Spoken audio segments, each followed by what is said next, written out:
Golf fans, if you take a deep breath, you can almost smell it. Masters Week is here. And for some reason this year, it smells kind of like a TV studio. He told us the Panthers have a sommelier on staff. Really? Yeah. And I spent 10 minutes learning how to say that word, so I had to say it on TV. Sommelier. But how do the members of the team feel when they take a look at the team roster and see 13 names highlighted as teammates who will not take the field? Today, I received a gift that reminded me of one of Coach Valvano's most memorable quotes. Don't give up. Don't ever give up.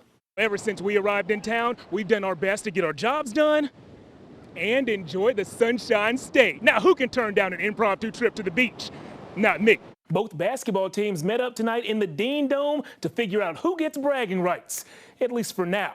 Before the game, Roy tossed a few T-shirts into the stands. Hey, Coach, save one of those for me. I need a large body with XL sleeves. You got to make room for the biceps. Speaking of strength, the three ball was definitely strong for Carolina tonight. What's the process of setting goals for your team every season, and have you guys already established those goals for this year? No, we haven't set our goals yet. We usually wait until the end of the practice part. This time last year, you told me how you were using ping pong to teach life lessons and competition. What are you using this year with this new team, and are you winning?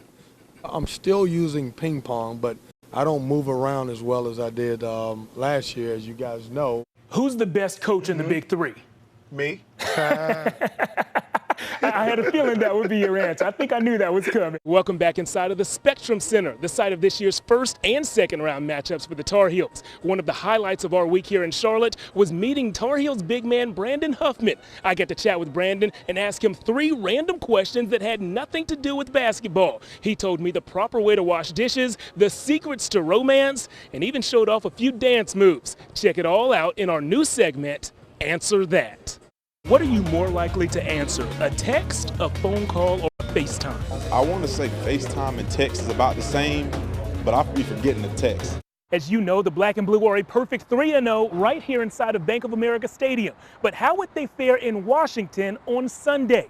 Good morning, I'm Jeff Jones. Following yesterday's Panthers press conference, hundreds of people took to social media calling Cam Newton pathetic, a bonehead, condescending, sexist, disrespectful, ignorant, among other things. If you're wondering what could have caused such a reaction, well, that's a great question. About 6 minutes into Cam's weekly meeting with the media, a beat reporter who has covered the team for over a year asked Cam a specific question about one of the team's wide receivers. The beginning of his answer did not sit well with everyone.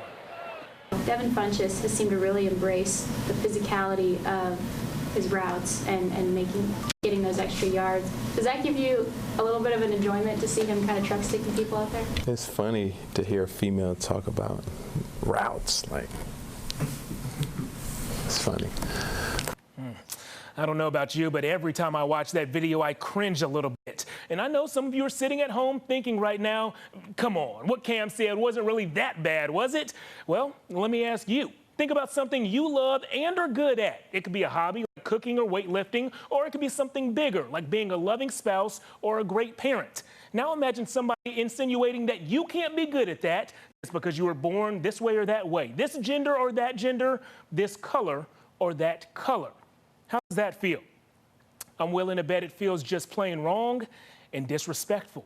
Bocce is a precision sport similar to curling or shuffleboard, and it's gaining tons of popularity among athletes with disabilities because bocce can be played by people of all ability levels. This week, I attended practice with 3 women who are preparing for the U.S. Bocce Nationals, and I learned much more than just how to play. Well, the bar is really tight. You're talking to people of your kind. You're talking to people that understand your qualities, understand your issues, understand what's going on in life. Meet Deja, Karen, and Katie, a local group of bocce players who are equal parts competitive, compassionate, and compelling.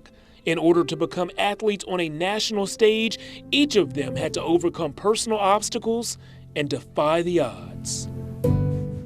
In sports, it's easy to assume teams define each season by how many wins or losses they have, but that's actually rarely the case. Seasons are usually defined by relationships formed, lessons learned, or in the case of the Green Hope High School football team, I think this season will be remembered by a community's response to cancer and a coach's response to some emotional questions.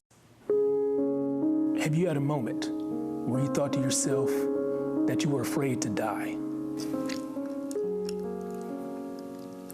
To completely understand that question and the surprising answer that followed, you must first understand Coach Fiore's love for football and his passion for coaching. I've always enjoyed it. Everything from the X's and O's parts to working with the kids.